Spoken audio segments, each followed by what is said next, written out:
Yeah, if you think the politicians and the pundits are busy right now, you know who's the busiest? The pollsters. They are working overtime as we try to get the pulse of the people going into Election Day. That's why we bring in our friend Cliff Young. He's the president of Polling and Societal Trends for Ipsos. He's back up late with me tonight here on the show. How are you sleeping these days? Not much. I'm waking up about 3 a.m. Yeah. I don't know quite where I am, but I know once I realize it, it's 2024 October. Is it all data driven? Is like numbers popping? Yeah, I'm counting on my fingers. You know how it is. Yeah, I know how it goes. All right, so we got some new, fresh research out from you, and as we watch what's happening ahead of this election, so let's get right to the first one as we talk about really, by and large, who's winning the minds and hearts of people right now. Yeah, so if you look at the national poll, we have Harris up by 4.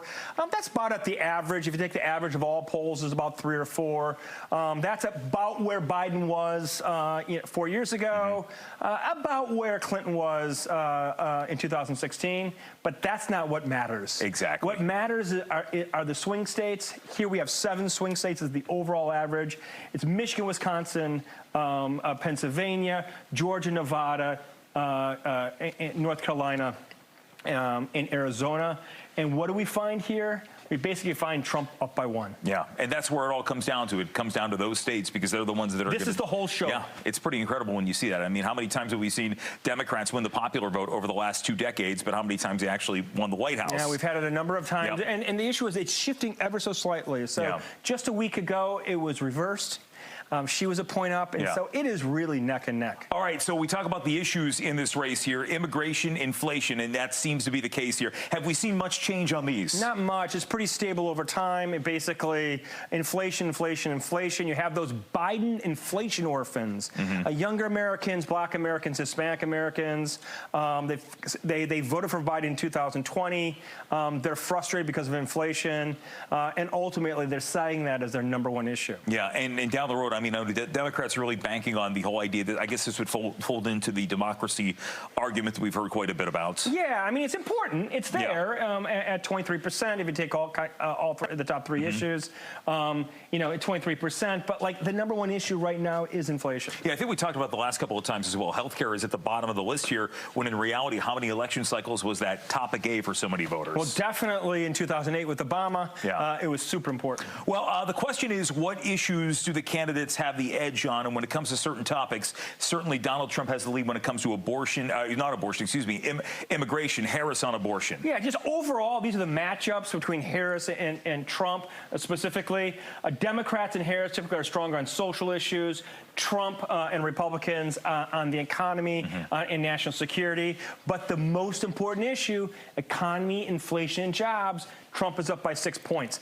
The caveat there, Jim, basically is Harris has eaten into the lead. Biden was behind by about 14, 15. Interesting. So there's been some progress on her part, but Trump still dominates it. So this really makes sense why we're seeing so much said about reproductive rights in the last couple of weeks, whether it be the presidential race, the Maryland Senate race. This is coming up big time. Yeah, it's an important sort of differential on the margins. What it does for Harris is really build her credibility. Yeah. She's credible talking about it, so she's going to go back to it over and over again because it just reinforces that perception that she's presidential and electable. So this is one of those, the most unique election cycle we've seen, because not only do we have a sitting vice president running, but we have a former president. And in election cycles, you say, I'm part of the establishment, my other person is, my opponent is not. In this case, as we look at these numbers here, Harris is the one who voters think is part of the establishment. Yeah, who is change? Who is continuity?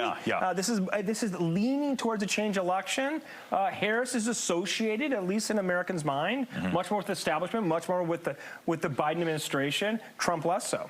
And this one is a person you can relate to for the grassroots support that Donald Trump has in a lot of those swing states, in rural parts of Pennsylvania, in some of these other crucial areas. A lot of them see Donald Trump as somebody that speaks to their interests more, but in terms of personality, Harris has that edge. Yeah, but this is the overall average, right? If you were to drive down deep into, let's say, red Pennsylvania, you would see it reversed, right? I think the most important points here are basically, she's strong on some intangibles. Is the right person at the right time? Is a person that you can relate to? That's eaten into Trump's lead. That's why this thing is close. She's a breath of fresh air for Americans, and that's why it's neck and neck. All right, so when we look at the economy, I think the way that you define that is different for so many people, because for some, some, it is a pocketbook issue. For others, it's something much larger. Yeah, here, what are we looking at? We basically took the main issues and mixed those main issues. Inflation and throw the bums out. We took those main issues and we mixed them with different framings, campaign framings, and what do we find? It is inflation, inflation, inflation, but if you frame the economy as economic chance for everyone, for every American, that's number one. What's interesting, that's what Harris is emphasizing. Donald Trump is emphasizing inflation. Yeah.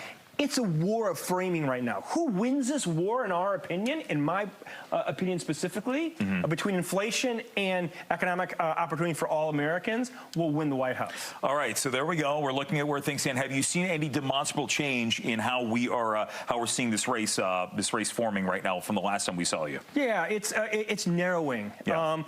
Those vibes haven't burned off completely, but they're weakening a bit. Yeah. And we just have a much closer race than we had last time we spoke. It's that whole vibes election thing, right? Yeah, the vibes are kind of like vibing out. Okay. All right. Well, we still have time to go. Cliff Young from Ipsos. Good to see you again, man. Thanks for coming. Thanks, man. Always appreciate you. Final Five is back after this.